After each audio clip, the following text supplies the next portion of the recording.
King Lawler, a huge Cleveland sports fan, and we'll mix in some wrestling as well. Jerry, how you doing today? Doing great, man, especially coming off watching the end of the big victory by the Indians over the Yankees last night. I'm sure it goes throughout the entire community of Cleveland, Ohio. But I know in this little household down here in Memphis, Tennessee, things are always a little brighter. Everything's in a little better mood when the Indians win a game, and especially when they win a series against the Yankees. That was so great. Oh, especially when it's on national TV too.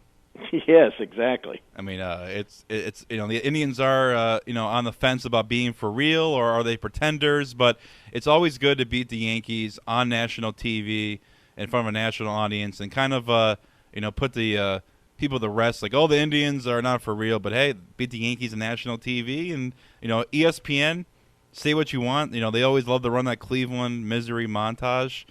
They have that pretty good broadcast. I don't think they showed it. I don't think they showed the actual misery montage with LeBron and Jordan the shot and Mesa, and I hate seeing that. Yeah, you're right. I mean, I hate seeing it too. It seems like Cleveland has been the whipping boy for so long for all the media around the rest of the country and that sort of stuff. But I mean, hey, these are especially right now in this time. These are fun times with the Indians in first place. I mean, I don't know if there's anybody in Cleveland or even around the rest of the country that would have thought that the Cleveland Indians would be in first place this close to the All-Star break or halfway through the season. And I just think that all the Cleveland sports fans should really enjoy this. And I know there's a lot of talk: are they for real or are they not? My gosh, they are what they are. They are in first place. They're better than anybody else in their division. I don't even know how you can question that. You look back at the games they've played so far this season, and I would think that if you're questioning are they for real, you would have to look back and say, oh my gosh, they won a lot of games by lucky breaks, or they won a lot of games because they played teams that had a lot of injuries on the opposing team or something like that, and their normal players with. But that's not the case. If anything's the case, they lost a lot of games just by unlucky breaks. I mean, I think that as I said, the Cleveland Indians are what they are. They're in first place. They're a bunch of young, talented players that have a manager that I think without a doubt should be up for manager of the year with Manny Acta. He's done a terrific job with these young guys, and once again, I can't say it enough. They are what they are. They're in first place. To me, I don't even know how you can question if that's for real or not. All you have to do is look at the standings in your newspaper, and you can see it right there. Hey, they are in first place. Jerry the King Lawler getting fired up. I get fired up about my Indians, man.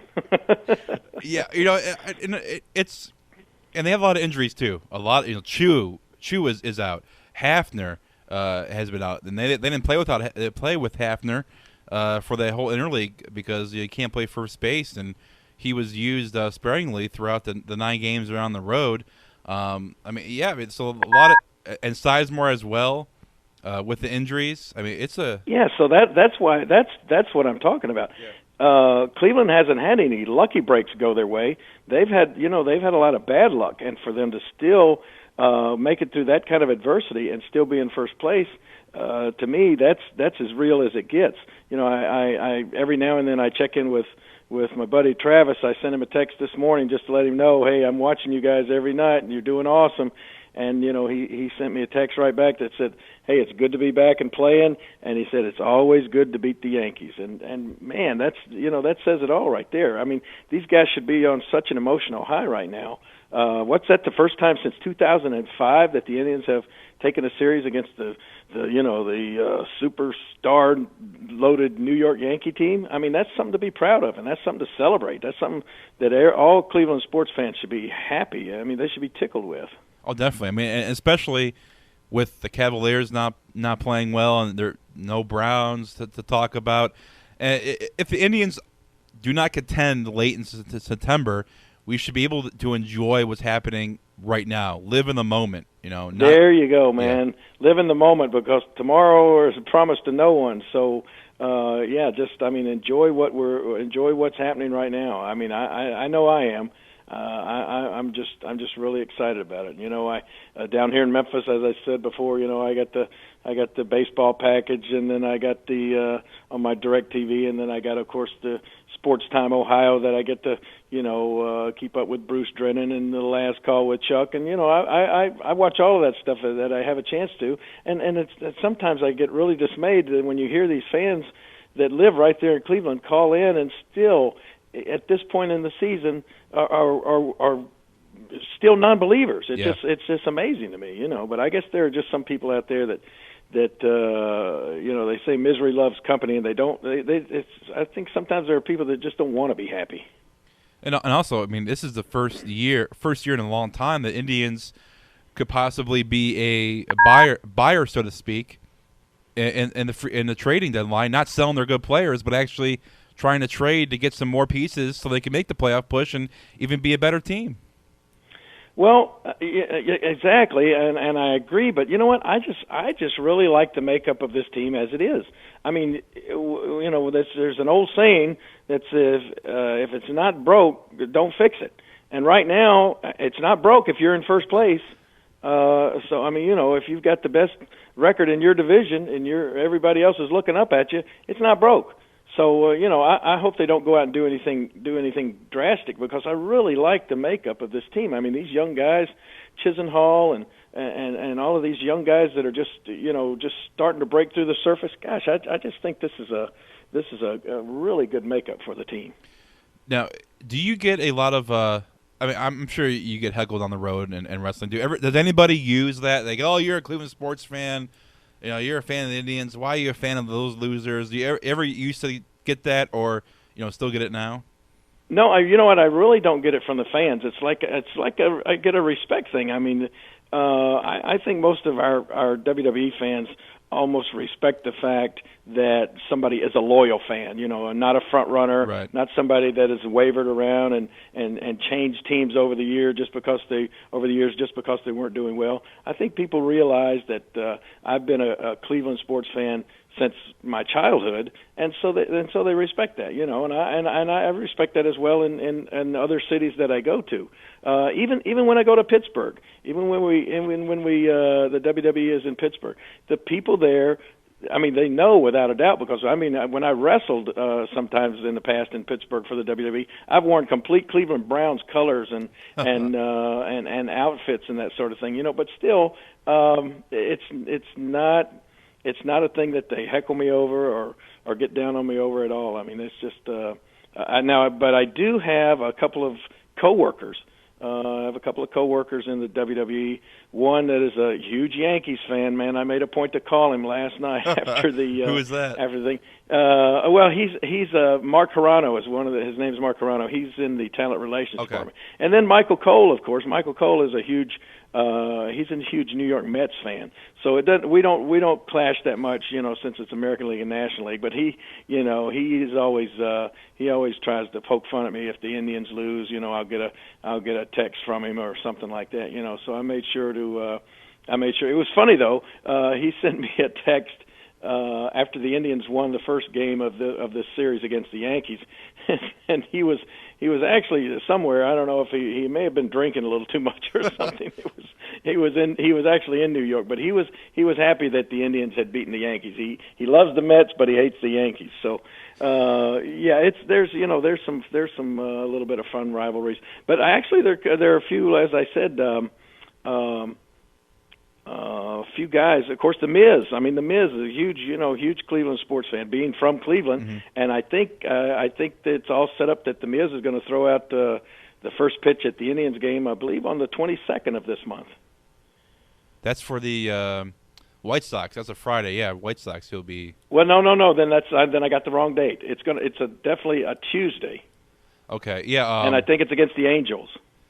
Oh, okay.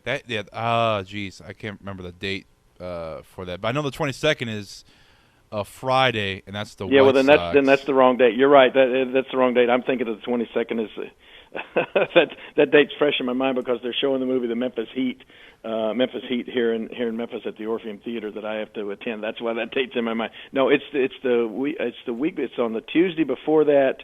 and I know it's the Indians against the Angels, and the Miz is going to be on hand to throw out the first pitch. And he told me that this is as big as being at WrestleMania for him, getting to throw out the first pitch for the Indians. Wow, I'll definitely be in attendance for that. I got to get your take on All-Star voting really quick. Derek Jeter, great player, Hall of Famer, first ballot, chasing 3,000 hits, but not having an All-Star type of year. Is going to be the starting shortstop if he plays, barring injury. But Asdrubal Cabrera for the Indians has to be, in a lot of people's minds, the starting shortstop for the All-Star team just by his numbers and what he means to the Indians. But the fans voted for Jeter. Do you think that maybe down the line we should change the whole voting process and kind of give players a third, coaches a third, media a third, and players whatnot, and try to change it up so we don't have the same players over and over, no matter how they do in the first half? Well, it's a good point, and there's probably no right answer to that. I think a lot of it goes into the title of the game. It's the All-Star game. I think people that follow sports more closely, and especially the players, realize that I believe this was intended to be to single out the players that are having the best season that particular year. They're the ones that should be representing their league and their teams in the All-Star game. But just the general name itself, I think, tends to make a lot of the fringe fans, and especially the young fans and everything, think that they're supposed to vote for the biggest star. Right. It's the All-Star game. And let's face it, when you're talking who's the biggest star, Derek Jeter is probably at this point in time a bigger star than Asdrubal Cabrera. But that's not meaning that he's the better player, and it certainly not means that he's the better player this particular season. I mean, I don't think there's any doubt in anybody's mind that really follows the game closely that Asdrubal Cabrera has blown all his competition away. As far as shortstops go, this guy has just simply been amazing this year. I mean, it's just so much fun to watch. He's just been incredible. I mean, my gosh, last night two plays in that game were just almost unbelievable. But the guy's just amazing. But I think where our problem goes back to is simply because it's termed and named the All-Star game, that a lot of people think they're supposed to vote for the biggest stars. And until that logic changes, I think that's what we're going to have. It becomes more of a popularity contest rather than let's take a look at the statistics and what each individual has done. But I don't think you'll find that the players have a real big problem with that. I'll bet you Asdrubal probably realizes that, hey, if he continues playing the way he's playing now for one more, two more, three more years, I mean, he'll be a household name like Derek Jeter. I mean, this guy, everybody will be saying, then he'll be the mega star that Derek Jeter is, and so I think the players probably realize that that's the way the fans think. They look at it on a realistic basis. I as long as he certainly made the reserve team, and hopefully he may get a lot of playing time if Derek Jeter just is deemed not as healthy as he should be. Yeah. But I think it's cool, and for Chris Perez to make it, that's great, man. What an outing he had last night, and it's just so good to see more than one Cleveland Indian make the All-Star team. Oh yeah, definitely. Hey, you can even make an argument for Justin Masterson or Josh Tomlin to make it too, because those guys, Tomlin has 10 wins, Masterson has a low ERA. I mean, those two guys deserve to be All-Stars as well, I think. Yep, you're right, and that's one of the things. Not to change the subject, but when we talk about guys like Tomlin, guys like Masterson, that's one of the things that I was talking about before when you say if it's not broke, don't fix it. Man, we've got a pitching staff right now that it's just come together. I mean, I think it's so surprising that these guys have just gelled like they have. But man, what a staff, what a bullpen. and all of these young guys are just you know. I think from day to day making believers out of everybody. So I would hate to see him do anything with this pitching staff. I really think that this thing is just gonna do nothing but get better from now to the end of the season and next season and season after that. I think we have a really lot to look forward to as far as our pitching staff goes here. And we all know, I mean, it shows you. I mean, pitching, that wins games. Yeah, especially our hitting hasn't been the strongest. The pitching has, and bullpen especially, have kept us in ball games, give us a chance to win, and really put us over the edge. So, well, hopefully Indians are buyers, and hopefully can continue. And hey, maybe this podcast brings them good luck, and we do it every week. And by the time October comes, they'll be in the playoffs, and we could talk about Indians playoff baseball. That'd be nice. Oh man, I'm really, really looking forward to that. I just have a real good feeling. I mean, I just think that I think they have weathered the adversity. I think that I talked about that before. Every team's going to go through some tough times, and certainly the Indians started out like a house of fire. Then they went through some tough times, but man, here at the AllStar break, right? We're right at the top of our division, so you can't argue with that. I mean, these guys have. I just think that I'm not going to say they can put it on cruise control, but I just think that their confidence is there, and it's going to grow throughout the rest of the season. And you get the rest of these guys back healthy, and barring any crazy unforeseen injuries, man, I think these guys can. I think these guys can be in the playoffs this year. All right, moving on to wrestling. Really quick before we wrap the podcast up, I wanted to ask you, in your opinion, what would be your dream matchup one-on-one between two guys that have not faced each other yet? First of all, Glenn, let me make one thing crystal clear. I never go to sleep at night and dream about wrestling. Never. I never sit around and even daydream about, what is a match I would like to see? That just doesn't happen. Actually, I take it back. I have had and I'm going to have to check with a psychologist to see what this means. But I do have reoccurring dreams sometimes, and they have actually come to life. But I do have reoccurring dreams sometimes that, like, my entrance music will start playing, and we're at Monday Night Raw, and it's sold out, and I'm not ready to go out. Don't have. I'm used to, and in reality, this has happened a couple of times. This is crazy. One time, I don't know how I lost track of time or whatever, but anyway, I was actually using the bathroom. I was sitting on the john one time, and all of a sudden I hear my theme music start playing. I'm like, oh my God! So I head out, and then the last time we were in London, England. I once again lost track of time. I don't know what was happening, but they had this. Everybody was raving about this woman that was like a chiropractor, and she was doing acupuncture. So I said, man, I'll try this. So anyway, she's like, give me a couple of adjustments, and then I'm lying there, and I've got 4 acupuncture needles in my shoulder, and all of a sudden I hear my entrance music playing. So I like jump up and pulling these needles out of my shoulder and trying to run out. I didn't even have my right, I had to have somebody else bring me my little sparkly, shiny shirt out the ring sign after the show started. So I do dream about that, but as far as dreaming about matches that I've never seen, I can't actually remember having that dream. But I guess there are some matches. I'm looking forward to the main event at WrestleMania next year. There's a match that I'm sure the WWE thinks is going to be everybody's dream match. John Cena against The Rock. That's a match that I certainly would. I mean, last year I would have bet my house that match would never take place. We would never see it. But now it looks like next year at WrestleMania we are going to see John Cena and The Rock. I would like to see Steve Austin come back and do some more matches. I don't know. I can't think of who is Steve Austin never faced? Hulk Hogan? Yeah, Hogan. Yeah. Yeah, I don't really care to see Hulk Hogan wrestle anybody anymore.